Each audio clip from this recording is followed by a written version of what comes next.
He at least needs to hear what we have to say and answer for his positions.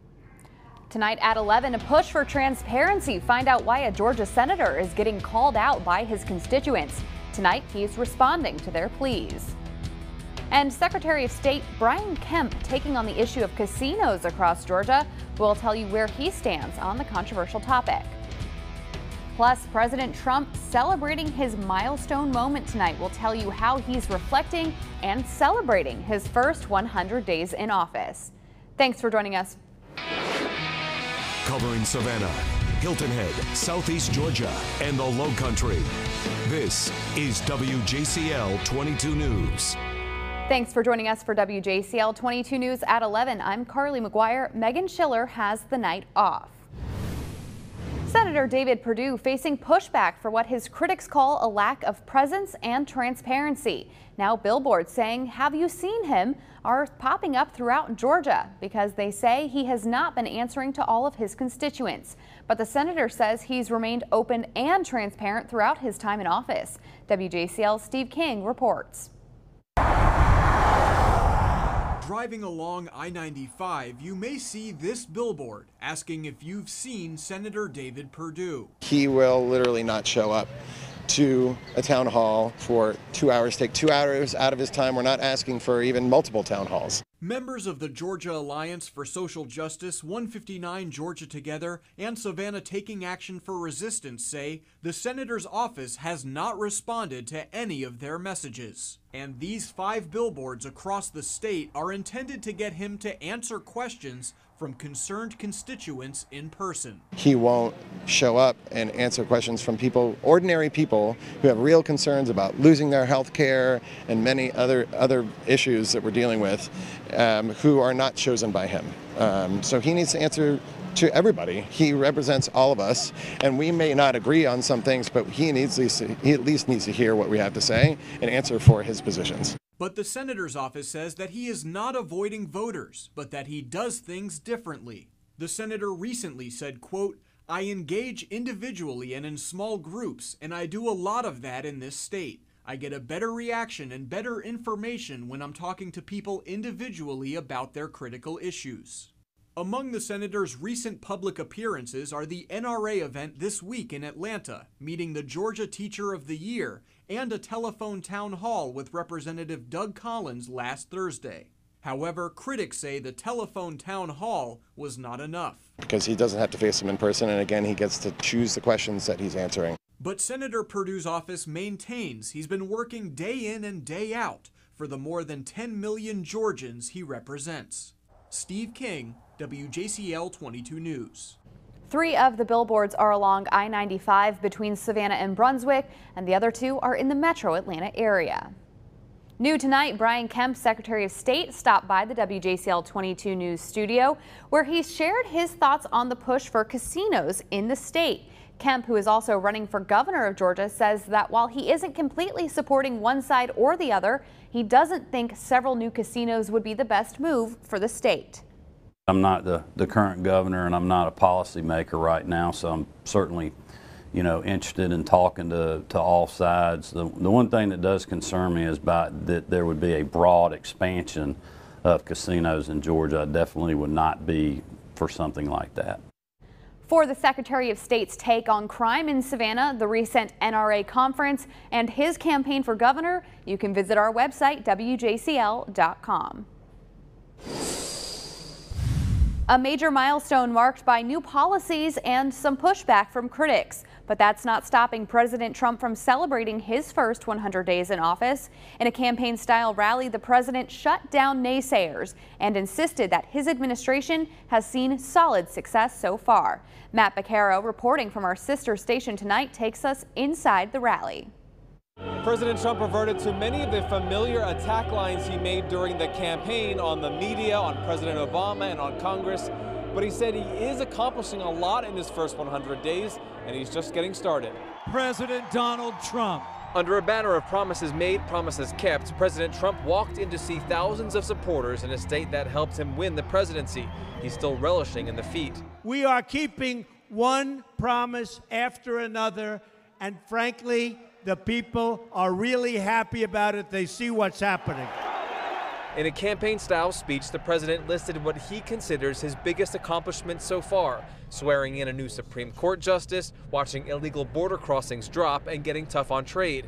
He took credit for signing dozens of executive orders, a tactic he used to blast President Obama for doing. And he acknowledged his big promises that are so far unfulfilled. Oh, don't worry, we're going to have the wall. Don't worry about it. He also jokingly but publicly put pressure on his biggest supporters in Congress to repeal and replace Obamacare, a legislative victory he has yet to score. And I'll be so angry at Congressman Kelly and Congressman Moreno and all of our congressmen in this room if we don't get that damn thing passed quickly. President Trump announced here that within 2 weeks he'll make a decision on the future of the Paris Climate Accords. That is a deal negotiated by President Obama that tackled climate change. In Harrisburg, Pennsylvania, Matt Marcaro. This week on Matter of Fact, host Soledad O'Brien explores President Trump's campaign promise to bring back the coal industry. So how did he hold up to his word? We're finding out. On Matter of Fact, 80% of Kentucky's power comes from coal, but production is dropping and so are jobs. 5 years ago, there were almost 80,000 coal mining jobs nationwide. Last year, that number down to 50,000 jobs. One entrepreneur sees a solution, turning former coal miners into solar farmers. We need to build an economy that looks like the future. And while in Kentucky the economy is always going to have a place for coal, what we have to recognize is globally that demand is shrinking. So we can either tilt at windmills or we can empower our people to be able to provide for themselves and their families in the future. And an autopsy into the failed presidential campaign of Hillary Clinton. Are there lessons to be learned for the Democratic Party? Those stories and more this week on Matter of Fact. You can catch this week's episode of Matter of Fact tomorrow morning right here on WJCL 22 News at 10 a.m. Well, right now we are following breaking news in Savannah. There's heavy police presence on Montgomery and 51st Streets where a shooting has been reported. Our crews are on the way to that scene right now. We'll have a full report from the scene in just a few minutes on WJCL News at 11. All right, a beautiful night out there. I don't think too many people would be surprised to know that it was warm, a little bit humid in Savannah tonight. But what a lot of people didn't get to see were some beautiful pictures from the Beaufort Air Show. That's right. We went out, well, actually not us personally here, but we had one of our loyal viewers, Jack Howison, go out, and he actually shot over 300 photos, and I picked a couple of them just to tell you and show you if you missed it. Now, don't forget the Beaufort Air Show is tomorrow. Take a look at this beautiful older picture, World War II picture of a couple different planes there doing their fly-throughs. Then we get to a little bit more of the military that we're familiar with. These are, I believe, if I'm not mistaken, FA-18 Hornets, and then you can see there, that's a nice shot there of it taking its turn. Then we had the Blue Angels, and we have a couple of those shots of the Blue Angels there, a big attraction for sure across much of the viewing area. That was a solo one. Then they went up in pairs. Then they went up in foursomes up there, and they were flying around doing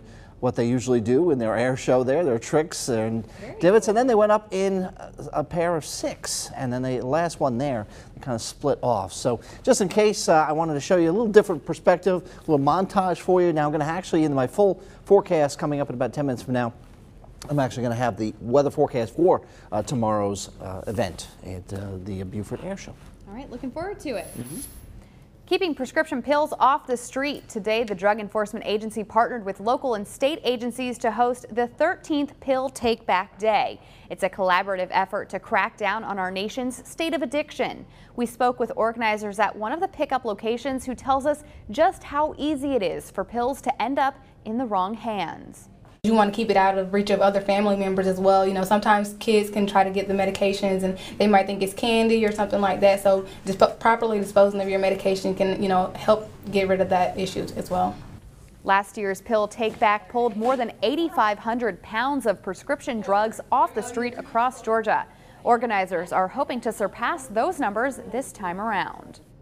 WJCL 22 News' parent company Hearst Television is part of an initiative to help educate and fight the opioid crisis. We have information about getting treatment for addiction and what the state is doing to battle this ongoing crisis online at WJCL.com.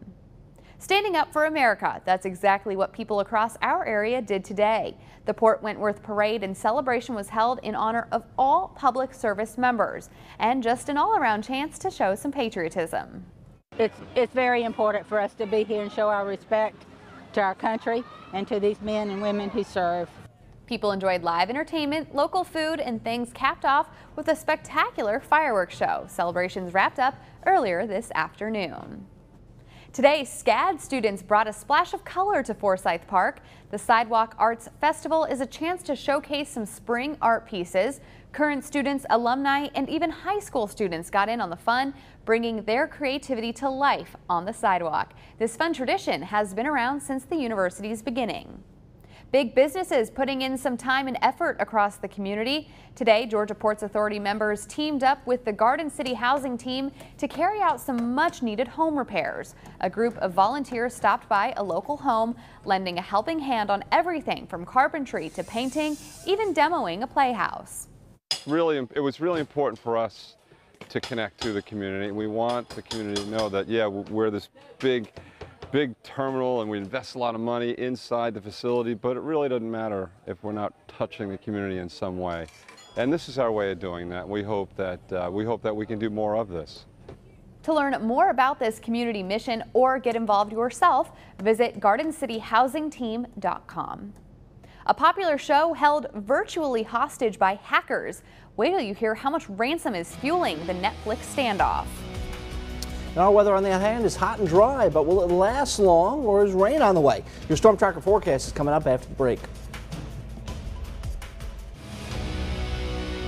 Right now, we are following breaking news in Savannah. There's heavy police presence near Montgomery and 51st Streets, where a shooting has been reported. WJCL's Steve King joins us live from the scene. Steve, what do you know at this hour? Well, right now I'm on 58th and Montgomery Street, and we see a lot of police have blocked off Montgomery Street in both directions in this area. Right now they have crime scene tape around Church's Chicken and Jan's Liquor Store. Let me show you what we are looking at right now. So here we see these police vehicles. Here's the crime tape in front of Jan's Liquor Store and Church's Chicken. Now, right now, as I said, I'm on 58th and Montgomery, so I'm not sure how far down the crime scene seems to go, but we do see some cars down there being diverted. So it might just be in this general vicinity. Not sure 100% if it's down all the way to 51st and Montgomery like it was initially reported via Twitter by Metro Police, but definitely 58th and Montgomery is blocked off by police activity. So we know that there was a shooting.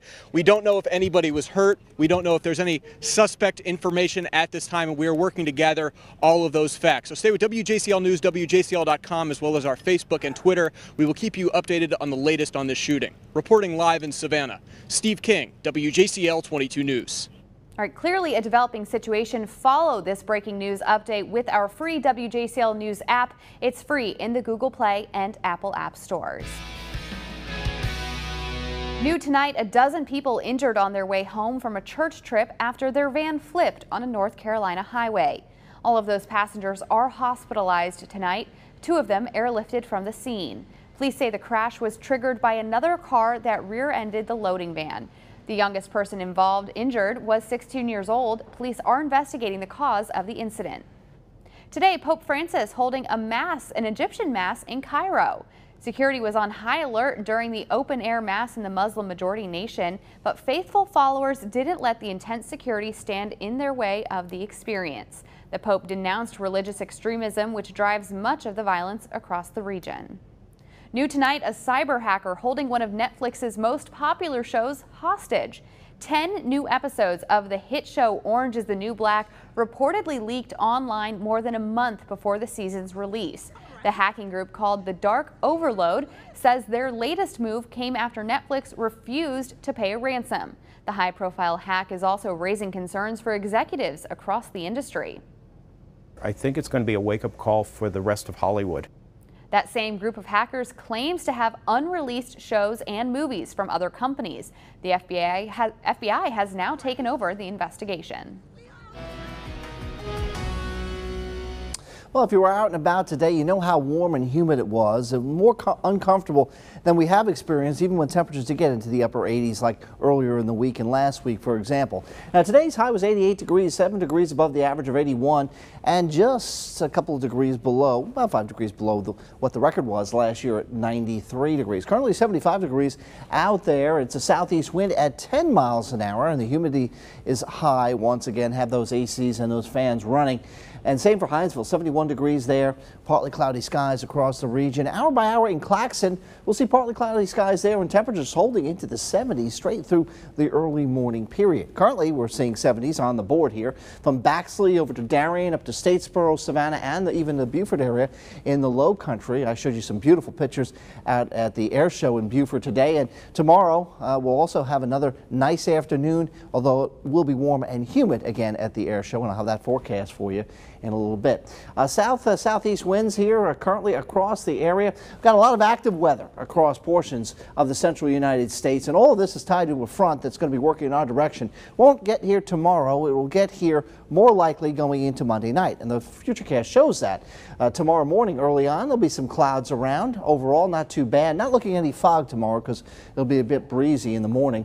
And then we'll have those southerly winds again. High humidity, highs into the 80s. Again, shower activity will be off to the north and the west of us. By the time we get to Monday, stop it here around 3:30 in the afternoon. You can see on our doorstep those showers and storms lining up.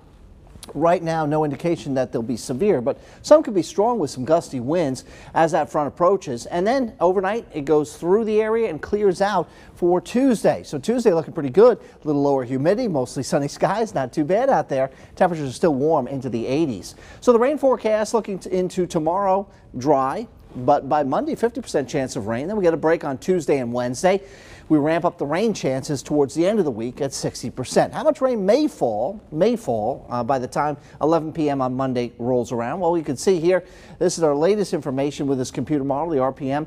Anywhere from about probably a quarter of an inch, maybe up to an inch worth of rain. Forecast for tonight, variably cloudy, 69 to 76 degrees, high humidity. Savannah's overnight low, only about 72 degrees. And then tomorrow afternoon, we'll be seeing temperatures once again get into the 80s, 78 to 88, generally speaking throughout the entire region. A mixture of sun and clouds, still dry, and dry in the sense that we haven't had any rain.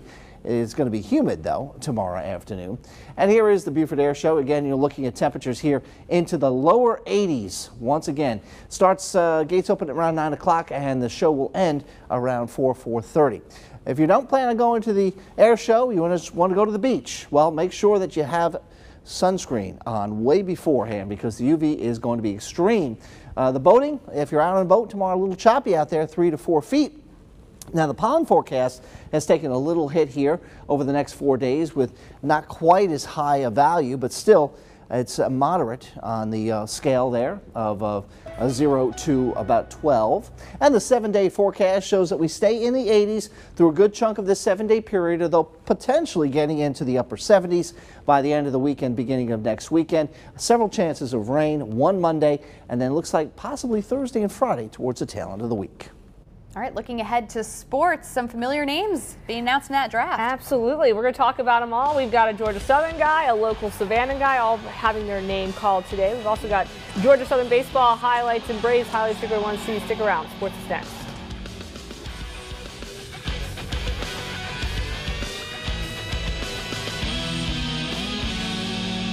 Welcome to sports, everyone. Savannah's own Jalen Myrick being selected in the NFL draft today. The Savannah Christian alum was drafted by the Jacksonville Jaguars with the 222nd pick overall, the 7th round of the draft. Myrick, a cornerback from Minnesota, led the Gophers his senior year with 12 passes defended. He also had 41 tackles on the year.